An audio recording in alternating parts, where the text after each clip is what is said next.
welcome back to Flashes of Joy. Today we're going to talk about ume, which is like a apricot, plum family fruit. It's very popular in Japan, but we use the green fruit. You can't eat it by itself, but you use it in all sorts of different things. And around here we have a friend that has ume trees, and so we get to pick them in May and make all sorts of fun things. So one of them, I think many of you have heard of Plum Wine or Umeshu. That's these two that I have made, and it has to sit for like a year for it to be really good. And so it is almost that time. This is from last year's batch. So I made these at the end of May, so it's not quite a year, but it is getting close. I made this one with vodka, this one with soju, and I think this one is more traditional. About half sugar is what I did. I didn't want it to be super sweet. I may regret that, but that is what we're doing. And I have them, little samples poured in here, and I'm not going to drink a lot because my face will turn red. I do have that gene. So I am going to try some of this and see how it has turned out.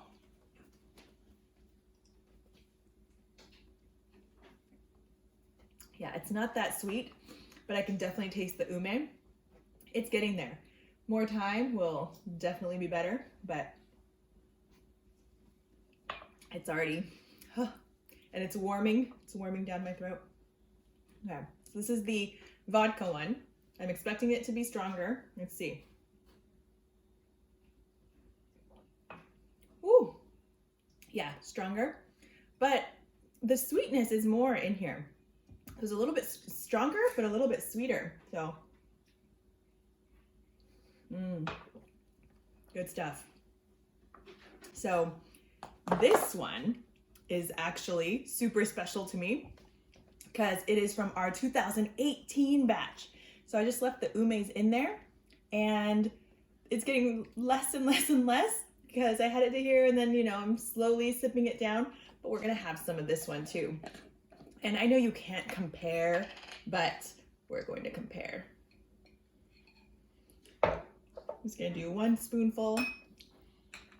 And I like it on the rocks too. The rocks with ice is really nice. Oh, that rhymes. With ice is really nice. So good. Definitely the longer that you let it sit, it gets better and better because those ume flavors are still in there.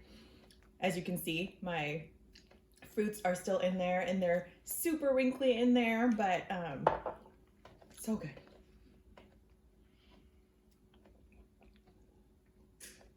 Cheers, kanpai. So that's our 2018.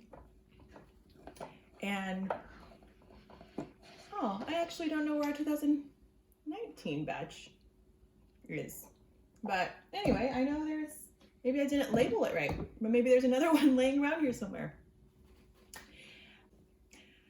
So those are the alcoholic ones.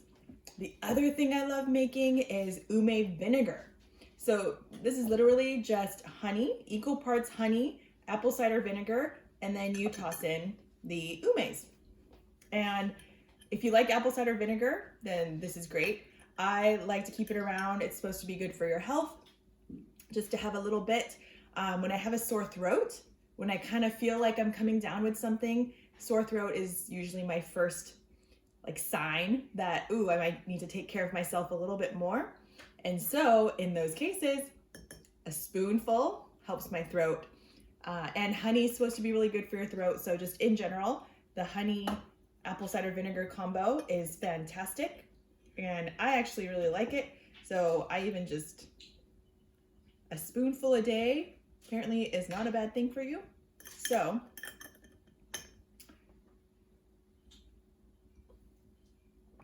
really good.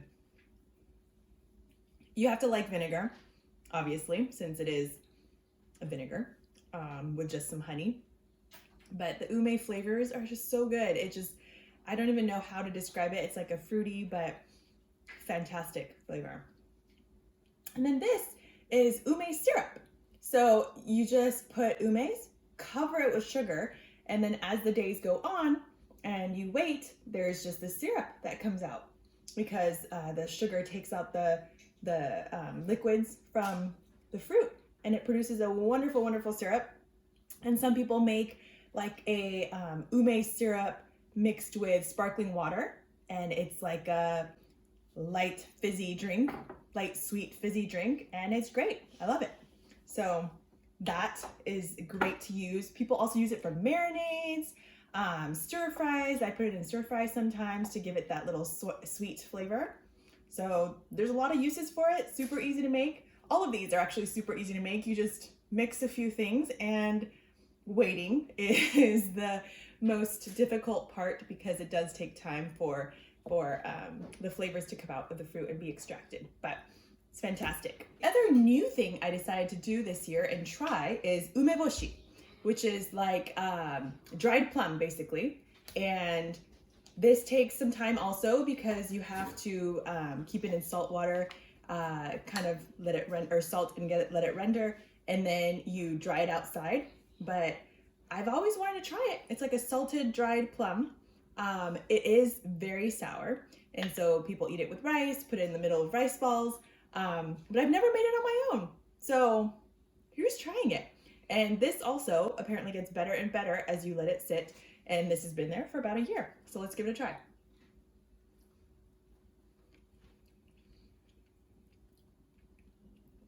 I did a good job.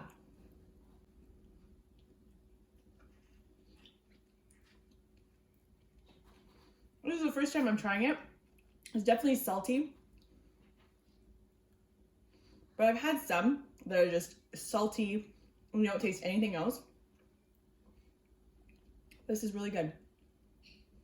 It would be fantastic with rice in the middle of my rice ball. I'm gonna have an ume onigiri next time. I'm gonna start putting these in. I have a bunch more, so I'm gonna let those sit for even a little bit longer. But for now,